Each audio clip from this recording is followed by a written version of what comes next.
ബിസ്മില്ലാ വൽഹംദുലില്ലാ സ്വലാത്തു വസ്സലാമു അലാ അഷ്റഫിൽ മുർസലീൻ വഅലാ ആലിഹി വസഹ്ബിഹി അജ്മഈൻ അമ്മാ ബഅദ്. ബഹുമാനപ്പെട്ട ഉസ്താദുമാരെ, എൻ്റെ പ്രിയപ്പെട്ട കൂട്ടുകാരെ, അസ്സലാമു അലൈക്കും.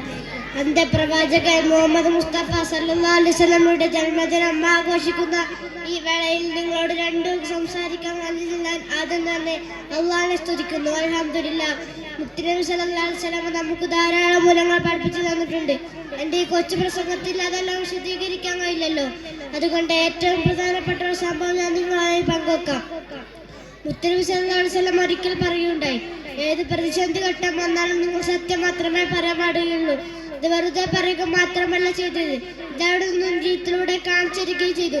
ഇതുകൊണ്ട് തന്നെയാണ് മുത്തുനബി ശത്രുക്കൾ പോലും അൽ അമീൻ എന്ന് വിളിച്ചത്. ഒരിക്കൽ ഒരാൾ മുത്തുനബി സല്ലല്ലാഹു അലൈഹി വസല്ലമയുടെ അടുക്കൽ വന്ന് പറഞ്ഞു, നബിയെ, എനിക്ക് ഒരേ സമയം എല്ലാ തെറ്റുകളിൽ നിന്നും മാറി നിൽക്കാൻ കഴിയില്ല. ഏതെങ്കിലും ഒരു തെറ്റിൽ നിന്ന് മാത്രമേ എനിക്ക് മാറി നിൽക്കാൻ കഴിയൂ നബിയെ. ഈ സമയം മുത്തുനബി സല്ലല്ലാഹു അലൈഹി വസല്ലം അറാബിയോട് പറഞ്ഞു, നിങ്ങൾ ജീവിതത്തിൽ ഒരിക്കലും കളവ് പറയരുത്. ഈ ഒരു തെറ്റിൽ നിന്ന് മാത്രം നിങ്ങൾ മാറി നിൽക്കണം. ഇത് കേട്ട അറാബിക്ക് സന്തോഷമായി. കളവ് പറയാതിരുന്നാൽ മാത്രം മതിയല്ലോ, ബാക്കി എല്ലാ തെറ്റുകളും ചെയ്യാലോ. അങ്ങനെ അദ്ദേഹം മോഷ്ടിക്കാനായി ഒരു വീട്ടിലേക്ക് പോവുകയായിരുന്നു. ഒപ്പയാണ് മുത്തുനബി സല്ലല്ലാഹു അലൈഹി വസല്ലമയുടെ കരാറ് ഓർമ്മ വന്നത്. നാളെ മുത്തുനബി സല്ലല്ലാഹു അലൈഹി വസല്ലം മോഷ്ടിച്ചു ചോദിച്ചാൽ ഇല്ല എന്ന് പറയാൻ പറ്റില്ലല്ലോ.